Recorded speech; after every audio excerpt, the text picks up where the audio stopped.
Pernahkah kalian bertanya-tanya, kenapa wanita seringkali bilang ingin pria yang baik, tapi hatinya justru jatuh pada pria yang berbahaya? Kenapa pria yang sopan sering berakhir di friendzone, sementara pria yang cuek dan dominan justru dikejar-kejar? Bukan, ini bukan sekadar soal selera atau drama sinetron. Ini adalah panggilan purba yang tertanam jauh di dalam sistem biologis mereka. Diam-diam, tanpa mereka sadari, ada insting di dalam rahim yang sedang melakukan seleksi alam. Mereka tidak mencari janji manis, mereka mencari benih dominan. Hari ini, kita akan bedah rahasia gelap evolusi yang tidak pernah dibicarakan di sekolah.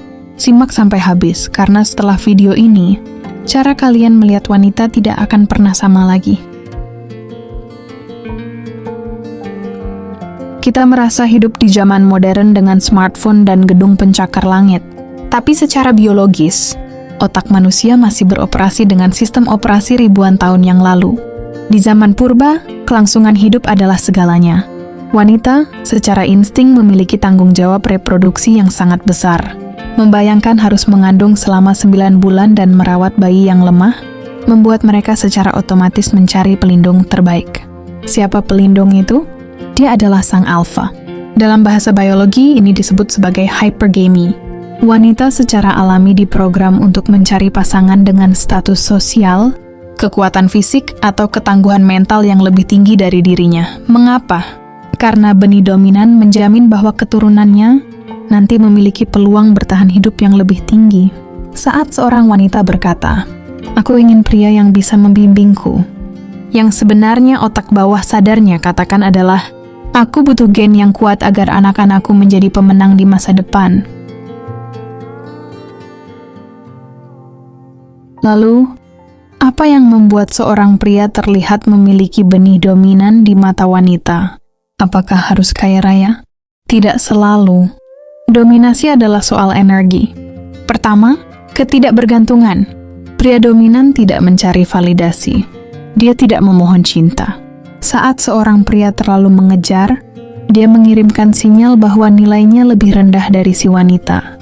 Sebaliknya, pria yang fokus pada tujuannya sendiri memancarkan aura alfa yang sangat menarik secara seksual. Kemudian yang kedua, keberanian mengambil risiko. Pria yang berani menghadapi konflik atau tantangan menunjukkan bahwa dia memiliki kadar testosteron yang tinggi. Secara bawah sadar, wanita mencium bau kemenangan dari pria seperti ini. Dan yang ketiga, frame atau kendali. Siapa yang mengikuti siapa? Dalam sebuah interaksi, pria dominan adalah yang menentukan arah. Pria yang terlalu penurut atau yes man, secara insting dianggap memiliki gen yang lemah karena dia tidak mampu memimpin. Ingat, wanita mengetes kalian bukan karena mereka jahat. Mereka melakukan shit test untuk memastikan apakah pria ini benar-benar dominan atau hanya berpura-pura. Jika kalian goyah saat ditekan, kalian gagal dalam seleksi benih tersebut. Ada sebuah fakta ilmiah yang mengejutkan. Penelitian menunjukkan bahwa preferensi wanita terhadap pria bisa berubah tergantung siklus bulanannya.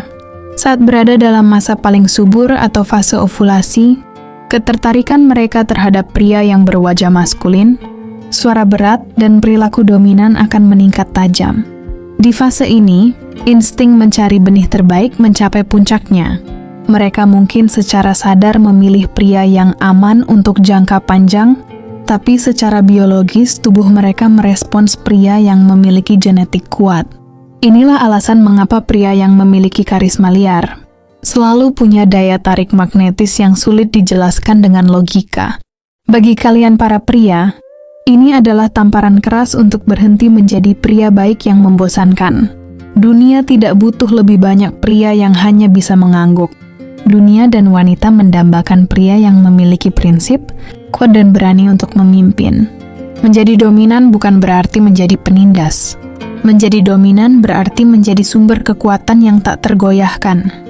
Lalu, bagaimana cara kalian menjadi pria yang dicari oleh insting purba tersebut? Bangun nilai diri. Jangan jadikan wanita sebagai pusat semesta kalian. Jadikan misi hidup kalian sebagai matahari, dan biarkan hal lain berputar di sekelilingnya. Kemudian latih tubuh dan pikiran. Testosteron adalah kunci. Olahraga beban, bela diri, dan kompetisi akan mengubah kimia tubuh kalian. Wanita bisa merasakan bau pria yang siap bertarung. Dan selanjutnya, kuasai retorika dan tatapan mata. Pria dominan tidak bicara terlalu cepat. Mereka tenang. Mereka menatap tanpa ragu. Keheningan adalah senjata pria dominan. Jangan pernah meminta izin untuk menjadi hebat. Jadilah hebat, maka dunia, termasuk wanita, akan menyadarinya tanpa perlu kalian jelaskan. Pada intinya, daya tarik wanita terhadap pria dominan bukan sekadar urusan nafsu, melainkan mekanisme pertahanan hidup yang sudah ada sejak awal peradaban. Jika kalian ingin dipilih, jadilah pria yang pantas untuk dipilih. Berhentilah menjadi pengikut, mulailah menjadi pemimpin dalam hidup kalian sendiri. Camkan kata Sokrates ini, tidak ada pria yang memiliki hak untuk menjadi amatir dalam hal pelatihan fisik. Merupakan suatu aib bagi seorang pria untuk menjadi tua tanpa melihat keindahan dan kekuatan yang mampu dilakukan oleh tubuhnya. Jadilah kuat, jadilah dominan, dan jadilah pria yang diinginkan oleh sejarah.